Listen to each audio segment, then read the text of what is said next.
El libro de los Salmos. ¿Por qué los Salmos son tan amados? ¿Por qué se encuentran entre las porciones preferidas de los cristianos en las Sagradas Escrituras? Y una de las explicaciones que nosotros podemos dar para esto es que hay un salmo para cada estado de ánimo en que nosotros nos encontremos. Y sentimos en ese sentido que los salmos son muy honestos, que los salmos son sinceros y muy humanos. Vemos allí a los autores hablando con profunda honestidad y franqueza lo que ellos están experimentando, cómo están viendo las experiencias que ellos están viviendo, aún sus frustraciones, alegrías, tristezas, su contrición o gratitud. Y con razón un autor identificó los salmos como un espejo del alma, porque es como que dan un reflejo, es como si uno pudiera ver las cosas que están pasando con uno. Y por eso uno se identifica tanto con los salmos, como el Salmo 73, 21, cuando dice: mi corazón se llenó de amargura. O sea, hay una expresión muy honesta del salmista cuando utiliza esa expresión. Martín Lutero llamó al libro de los Salmos la Biblia en miniatura. La Biblia en miniatura, qué buena expresión, ¿no? Y se dice que en una ocasión él levantó la Biblia en una mano y dijo: este es el Evangelio. Y luego levantó un himnario en su otra mano y dijo: y de esta forma lo recordamos. Hablando de la importancia de los himnos que nosotros cantamos, como lo que cantamos es una expresión en muchos sentidos de lo que somos y de lo que sentimos. Por eso que se ha dicho siempre que quien domina y controla lo que un pueblo canta, controla a ese pueblo, pues afecta, impacta a ese pueblo. Los salmos en ese sentido son también considerados como el himnario del pueblo de Dios. Pero no podemos decir que es solamente eso, porque los salmos son tan variados que no es simplemente una colección de himnos o de canciones. Algunos tienen un contenido ciertamente ideal para que la congregación los cante, fueron escritos con ese propósito, pero otros salmos tienen un sabor muy personal, que es como uno se sintiera como que está leyendo un diario de alguien, algo muy de la persona, del corazón de la persona. Es obvio que el propósito de esta clase, como dije, no es exponer versículo por versículo el libro de los Salmos, sino poder tener una idea del lugar que ocupa el libro de los Salmos dentro de la revelación de Dios y la historia de la revelación. Porque obviamente no bastaría una clase como esta, ni siquiera para exponer el Salmo 119. Lo que sí podemos hacer es ofrecer información general que nos ayude a nosotros poder captar la enseñanza esencial de este libro, y que cuando vayamos al libro saber cuál es su propósito y qué lugar ocupa dentro de la revelación divina. Y de paso, ya que menciono el Salmo 119, este libro contiene el capítulo más largo de la Biblia, el Salmo 119, y el capítulo más corto de la Biblia, el Salmo 117. O sea, que es el libro más largo, que contiene el capítulo más largo y el capítulo más corto de las Escrituras. El significado de la palabra salmos es libro de alabanzas o canciones de alabanzas, ya sea que tomemos el término en el griego o en el hebreo para nosotros poder derivar su significado. Y el libro es como una especie de antología de himnos y de oraciones que fueron compilados, y haremos un poquito más acerca de esa compilación en unos minutos. Otra información introductoria importante a tener en mente al acercarnos al libro de los Salmos es que es algo que tiene que ver con su interpretación, cómo interpretar el libro de los Salmos. Y es vital en ese sentido que reconozcamos la naturaleza literaria de este libro. Se trata de un libro poético hebreo. Y es poesía, y como poesía no puede ser leído como leemos las narraciones históricas. Debemos leerlo como una poesía, y de manera particular una poesía hebrea. lo cual significa que no está basado meramente en rima por cómo suenan o cómo terminan las frases, sino que es más bien una comparación o contraste en base a ideas y pensamientos, que es la forma como la poesía hebrea se escribe. Hay muchas figuras, repeticiones que enfatizan las ideas y conceptos que los salmos están comunicando. Eso a manera introductoria. Pero podemos hacer varias preguntas que nos ayuden a ir sobre el contenido del libro. Y la primera pregunta es, ¿quién es el autor de los salmos? ¿Quién es el autor de los salmos? Bueno, realmente no podemos hablar de el autor, tenemos que hablar de varios autores. No es la labor o el fruto de una persona, ni siquiera es el fruto de una sola compilación, como vamos a observar. Los salmos normalmente son relacionados con David y con razón son relacionados con David. Es el contribuyente principal de este libro. Pero también nosotros tenemos a personajes como Salomón, el Salmo 72, el Salmo 127, o a Emán, el Salmo 88, a Etán, Salmo 89, Moisés con el Salmo 90. También encontramos salmos de Asaf o salmos de los hijos de Coré. Refiriéndose a David, el autor Roger Crooks dice 73, casi la mitad del libro fueron escritos por él, y se puede argumentar que él está detrás de muchos más salmos cuya composición no se atribuye a nadie en particular. O sea que tenemos los que claramente sabemos que son de David y hay otros que posiblemente sean de él, aunque no tengamos la confirmación. Una fuente de información que nosotros encontramos en los salmos con respecto a sus autores lo constituyen los títulos o pequeños encabezados que los salmos tienen al inicio de muchos de ellos. Y podemos citar una lista de salmos que contienen esta información. El Salmo 3, por ejemplo, que dice: Salmo de David cuando huía delante de su hijo Absalón.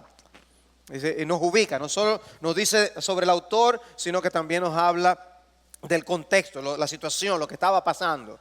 Los estudiosos dicen, muchos de esos títulos fueron añadidos con el tiempo como explicaciones. Otros dicen que ciertamente son fidedignos. No se está de acuerdo en base a todos ellos en cuanto a su origen o no.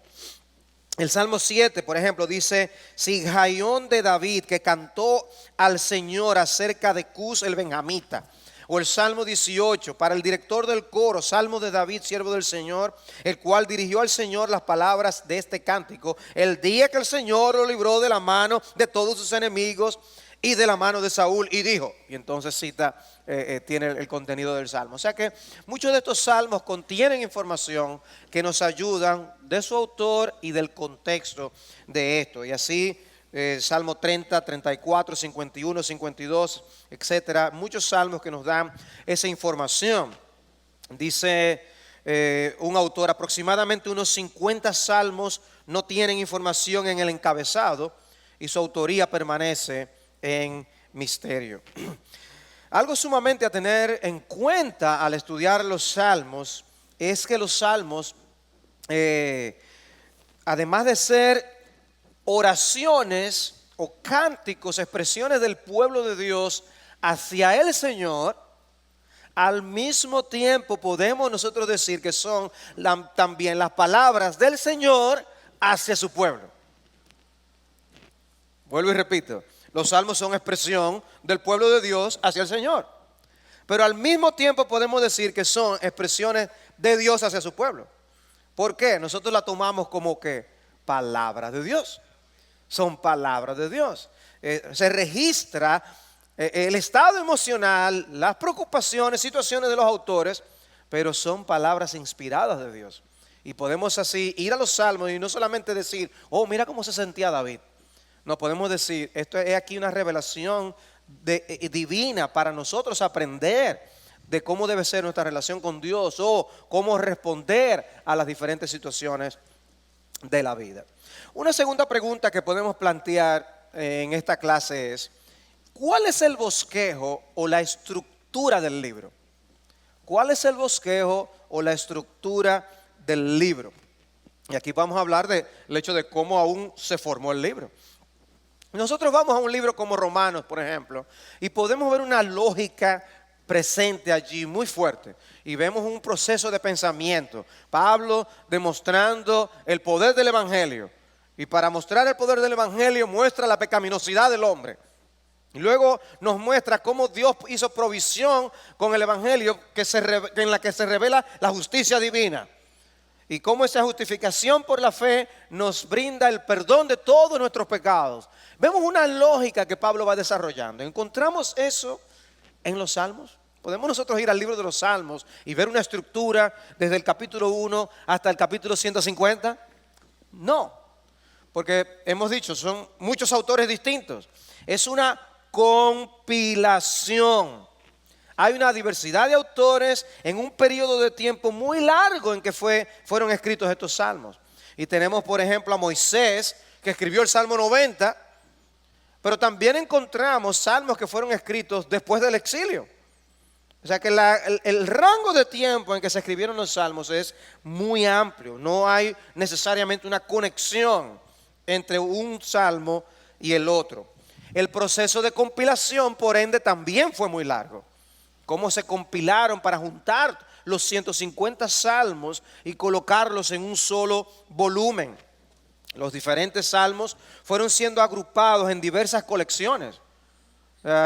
Fueron formándose pequeñas colecciones aquí y allá que luego forman el libro que nosotros tenemos en nuestras Biblias.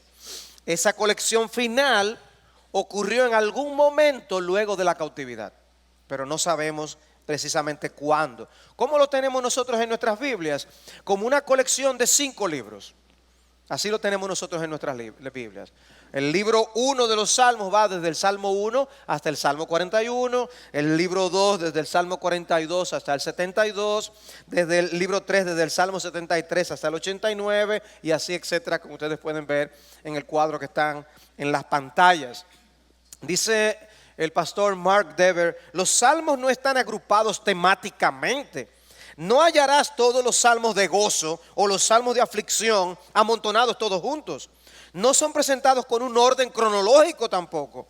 No comienzan con el salmo escrito más temprano para avanzar al más tardío. Antes bien, están divididos en 5 libros y puedes ver esos grupos marcados en la mayoría de las traducciones. O sea que no esperemos poder hacer un análisis de la estructura del libro como podemos analizar el libro de Hebreos, por ejemplo. O las argumentaciones que nosotros vimos en los libros históricos de Samuel, Reyes y Crónicas. En ese aspecto, tenemos esa compilación de 150 salmos en 5 libros.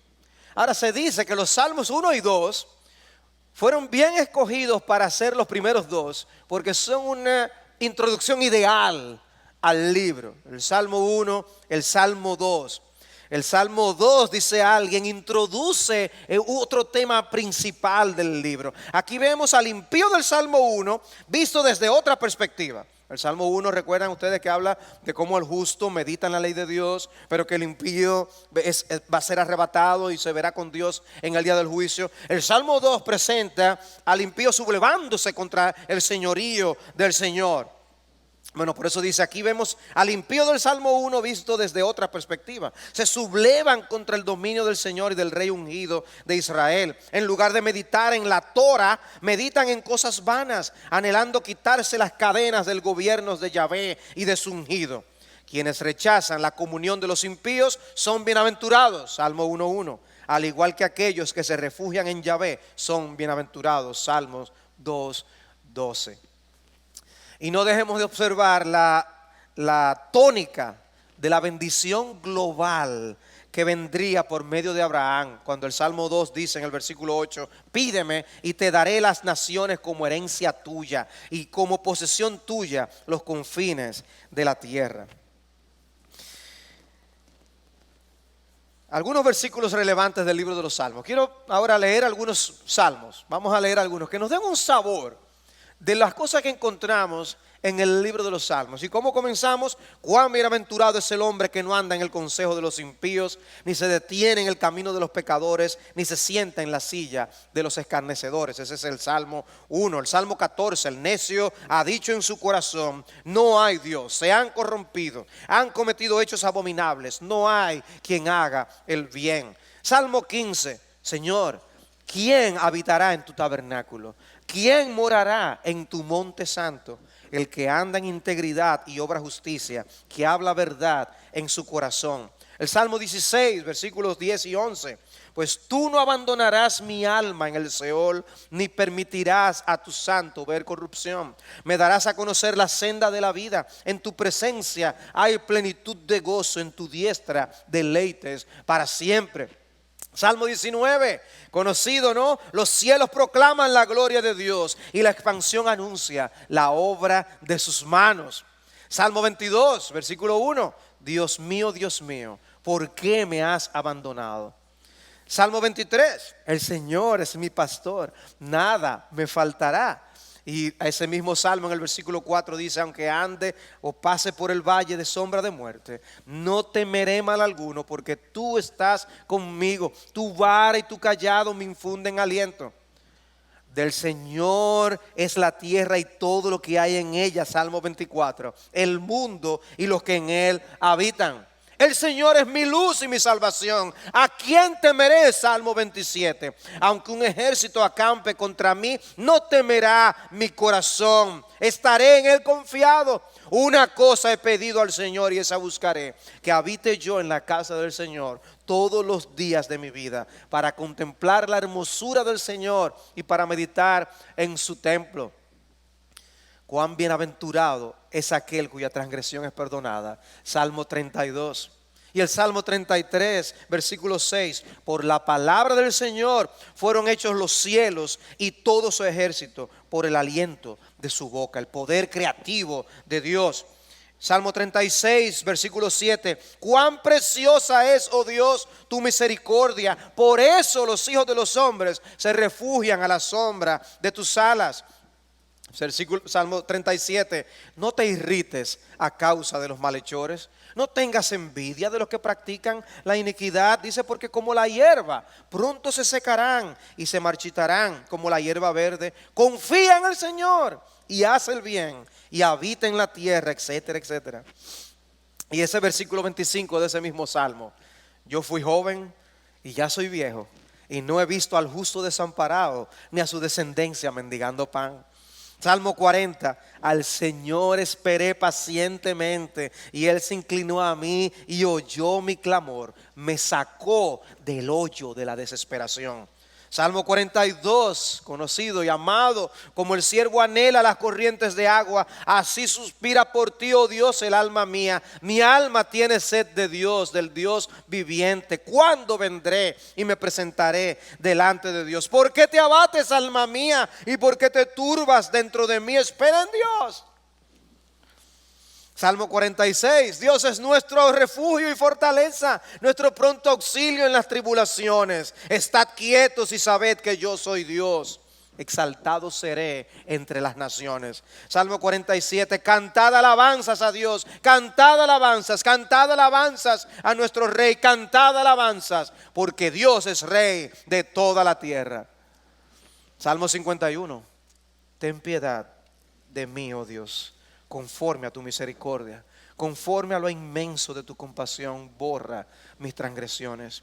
Salmo 57, firme está mi corazón, oh Dios, mi corazón está firme, cantaré y entonaré salmos. Despierta, gloria mía, despertad arpa y lira, a la aurora despertaré, te alabaré entre los pueblos, Señor, te cantaré alabanzas entre las naciones. Salmo 61, oye, oh Dios, mi clamor, atiende a mi oración. Salmo 62, en Dios solamente espera en silencio mi alma. Salmo 63, oh Dios, tú eres mi Dios, te buscaré con afán. Salmo 65, cuán bienaventurado es el que tú escoges y acercas a ti para que more en tus atrios. Salmo 67, 5, te den gracias los pueblos, oh Dios, todos los pueblos te den gracias. Salmo 73, ¿a quién tengo yo en los cielos sino a ti? Y fuera de ti nada deseo en la tierra. Salmo 78, hablando de cómo contaremos las cosas que Dios ha hecho y no las ocultaremos de nuestros hijos, sino que las contaremos a la generación venidera. Salmo 90, enséñanos a contar de tal modo nuestros días que traigamos al corazón sabiduría. Salmo 91, el que habita al abrigo del Altísimo morará a la sombra del Omnipotente. Refugio mío y fortaleza mía, mi Dios, en quien confío. Salmo 103, bendice alma mía al Señor y bendiga todo mi ser su santo nombre. Bendice alma mía al Señor y no olvides ninguno de sus beneficios. Como está de lejos el oriente del occidente, así alejó de nosotros nuestras transgresiones. Salmo 115, no a nosotros, Señor, no a nosotros, sino a tu nombre da gloria. Salmo 119, lámpara es a mis pies tu palabra y luz para mi camino. Salmo 121, levantaré mis ojos a los montes, ¿de dónde vendrá mi socorro? Mi socorro viene del Señor que hizo los cielos y la tierra. Salmo 127, si el Señor no edifica la casa, en vano trabajan los que la edifican. Si el Señor no guarda la ciudad, en vano vela la guardia. Salmo 133, mirad cuán bueno y cuán agradable es que los hermanos habiten juntos en armonía. Salmo 139, escudriñame, oh Dios, y conoce mi corazón. Pruébame y conoce mis inquietudes y ve si hay en mí camino malo y guíame en el camino eterno. Y concluyen los salmos con esa sección de los salmos 146 al 150. Qué hermosa conclusión para toda la colección, con un enfático y un sostenido alabar al Señor, concluyendo con todo lo que respira, alabe al Señor, aleluya. ¿Qué libro tenemos, amados hermanos, en el libro de los Salmos? ¿Qué contenido? Toda la gama, la diversidad de los sentimientos, de las experiencias de los hijos de Dios.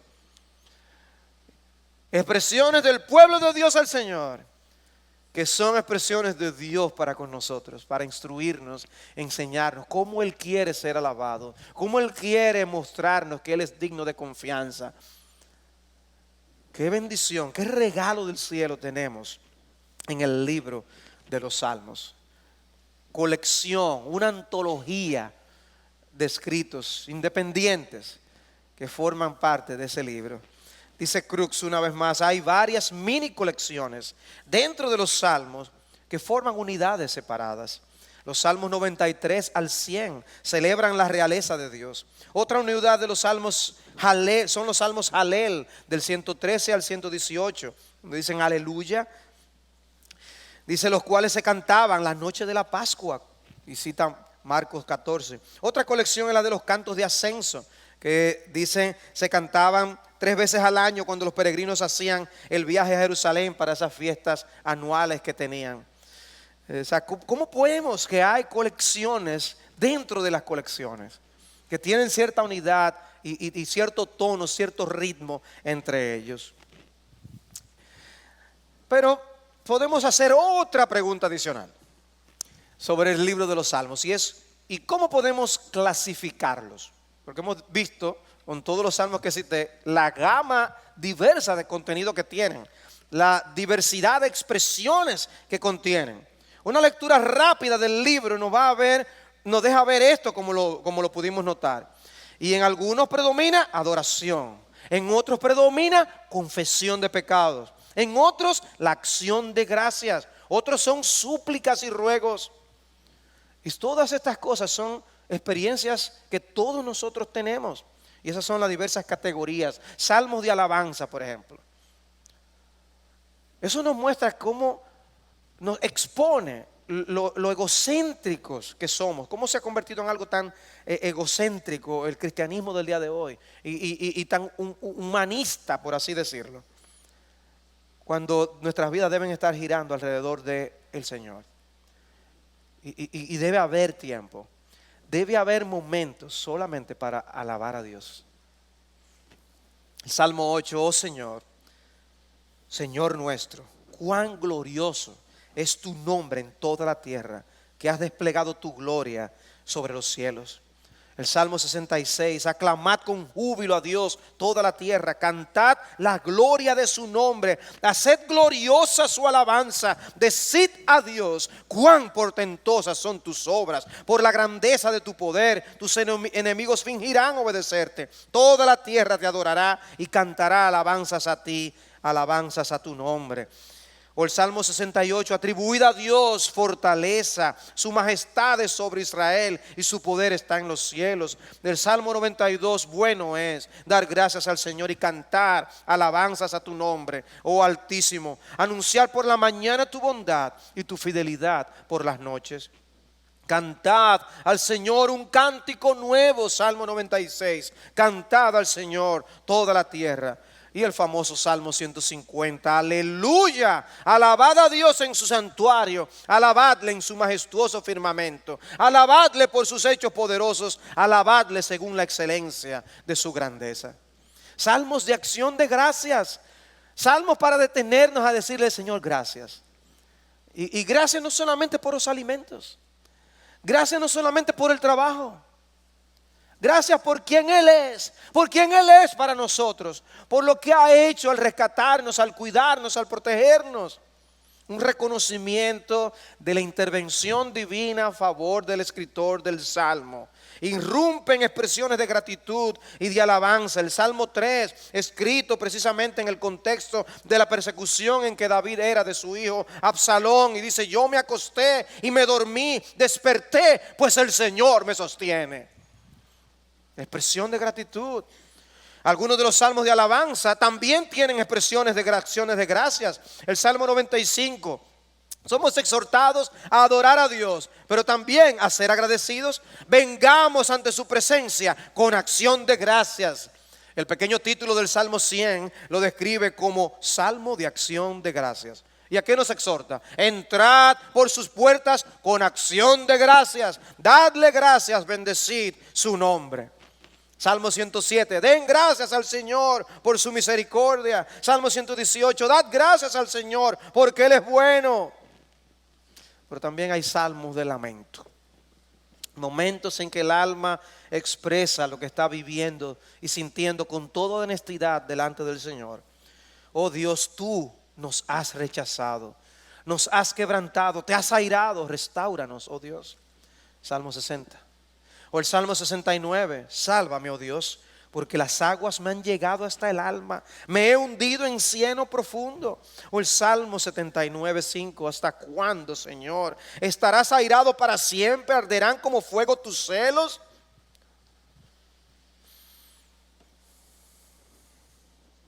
El Salmo 88, he estado afligido y a punto de morir.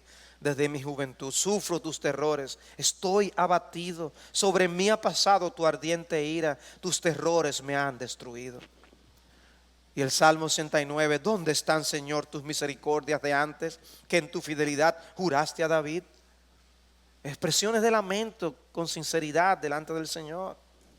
Ahora, una de las cosas que debemos notar al leer estos salmos de lamento es que aún en medio del lamento el salmista concluye normalmente alabando a Dios, aún en medio del lamento.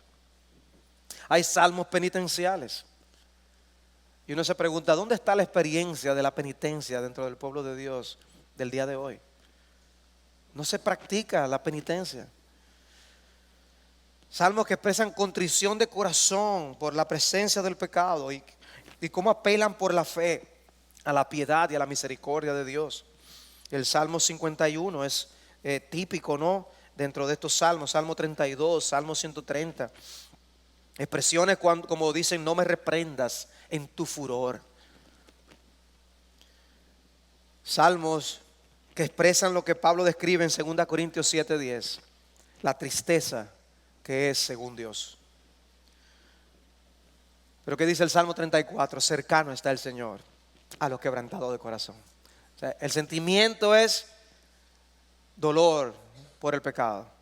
La realidad es, Dios está cerca de los que están quebrantados de espíritu. Salmos de sabiduría. Salmos que dan instrucción sobre cómo vivir para Dios en los diferentes escenarios de la vida. Y el Salmo 1 es típico de esto, de cuán bienaventurado es ese varón que no anduvo en consejo de malos. Salmos de confianza, expresiones de confianza en Dios, basadas en los atributos de Dios, de su amor, de su fidelidad, de su bondad y de su poder. Alma mía, espera en silencio solamente en Dios, pues de Él viene mi esperanza. Solo Él es mi roca y mi salvación, mi refugio. Nunca seré conmovido. O el Salmo 72, porque Él librará al necesitado cuando clame. Salmo 86, 7, en el día de la angustia te invocaré, porque tú me responderás. Salmo 89, 8, oh Señor, Dios de los ejércitos, ¿quién como tú, poderoso Señor? Tu fidelidad también te rodea. Por eso Él es su amparo. Salmos reales, salmos que presentan a Dios como rey. Son bien interesantes estos salmos que presentan el gobierno soberano de Dios. Son los aspectos que dominan los salmos del 93 al 100. El Señor gobierna el universo y gobierna nuestras vidas. Contienen expresiones como el Señor reina.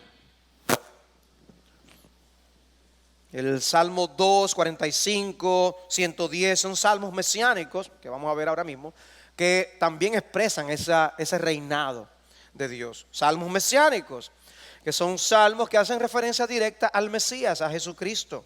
En Hebreos 10, por ejemplo, se cita el Salmo 40, se aplica a él directamente. Sacrificio y ofrenda de cereal no has deseado, has abierto mis oídos. Holocausto y ofrenda por el pecado no has requerido. Entonces dije, he aquí vengo, en el rollo del libro está escrito de mí, me deleito en hacer tu voluntad, Dios mío, tu ley está dentro de mi corazón. O sea, un salmo aplicado a Cristo. ¿En quién se cumplió? En Cristo. Ese salmo hablaba desde esa época, 700 años antes, acerca de Cristo. Salmos imprecatorios. Son salmos en que los creyentes invocan maldiciones sobre sus enemigos. Wow. La gran dificultad de esos salmos es conciliarlo con el llamado del Nuevo Testamento a hacer bien y bendecir a los enemigos. ¿Cómo conciliamos nosotros eso? Hay expresiones impactantes en algunos de estos salmos, muy impactantes. El Salmo 109 dice, recuerda, Señor, contra los hijos de Edom el día de Jerusalén, quienes dijeron, arrasadla hasta sus cimientos. Señor, acuerda que ellos dijeron eso, recuérdalo, Señor. Oh hija de Babilonia, la devastada, bienaventurado el que te devuelve el pago con que nos pagaste. Bienaventurado será el que tome y estrelle tus pequeños contra la peña. Ahora, lo interesante es la cantidad de veces que la Escritura utiliza esa frase de estrellar los pequeños. Estrellar los pequeños. Se encuentra tanto en los libros históricos como en los libros poéticos y proféticos. Como una de las maldiciones que Dios a veces envía a los pueblos. Wow. Una expresión muy dura. Ahora, ¿cómo conciliamos nosotros esto?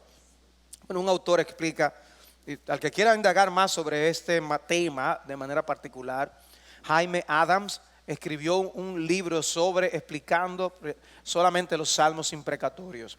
Está en español, no me acuerdo el título exactamente, cómo se llama. Está en inglés y en español disponible, de Jaime Adams. Dice un autor, los sentimientos expresados en los salmos imprecatorios no son los de venganza personal, sino que deben ser vistos en el contexto de los continuos intentos de Satanás por utilizar a las personas como peones en sus esfuerzos por estorbar que Dios lleve a cabo su pacto. Cuando las personas tratan de ponerse en el camino de Dios en cuanto al cumplimiento de sus promesas a Abraham y a David, no se les trata como con guantes de seda, sino que deben ser tratados con la más absoluta severidad. Es la pasión que los salmistas tenían por la gloria de Dios que les llevó a orar como lo hicieron. Quizás esta sea la razón por la que nos sentimos tan incómodos con los salmos imprecatorios. Exponen nuestra falta de pasión por la gloria de Dios. Eso me dio a mí frente a frente entre mis ojos. Cuando las personas oran estos salmos imprecatorios, están simplemente pidiendo a Dios que haga lo que ha prometido hacer. Y ese tipo de oración siempre es aplaudido en la Biblia, nunca condenado. Wow. ¿Tenemos nosotros ese celo por la gloria de Dios?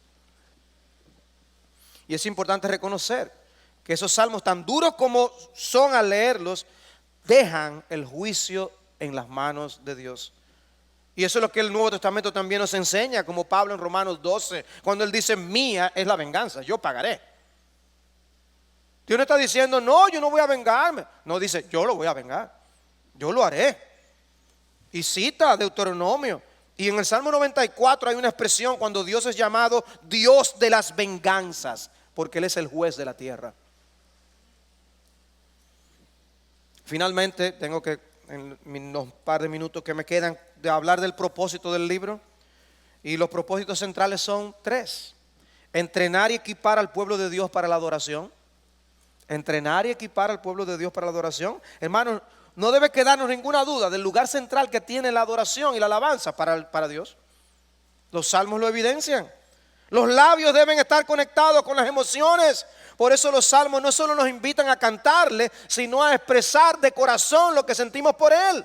Dad gracias al Señor, Salmo 105. Invocad su nombre, dad a conocer sus obras entre los pueblos. Cantadle, cantad de alabanzas, hablad de todas sus maravillas. Pero ¿qué dice? Gloriaos en su santo nombre. Alégrese el corazón de los que buscan al Señor. Dice gloriaos. Tú no cantas porque tú no te glorias en el Señor, porque tú no te alegras, tu corazón no se alegra en Él. Hay alguna conexión del corazón con lo que sale de nuestros labios. Y los salmos nos enseñan esa actitud que Pablo y Silas pudieron tener aun cuando estaban presos, que cantaron presos para Dios. Pero los salmos también nos enseñan a orar.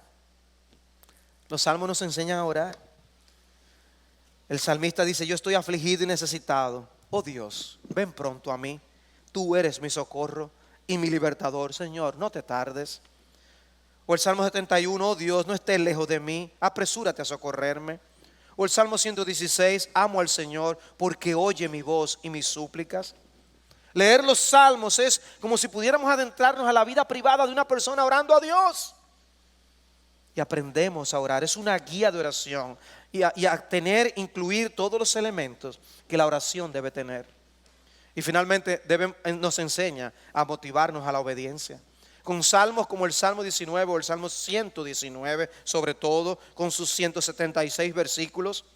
Dedicado un salmo así de largo para la palabra, para que nosotros podamos decir con el salmista, cuánto amo tu ley, todo el día es ella mi meditación.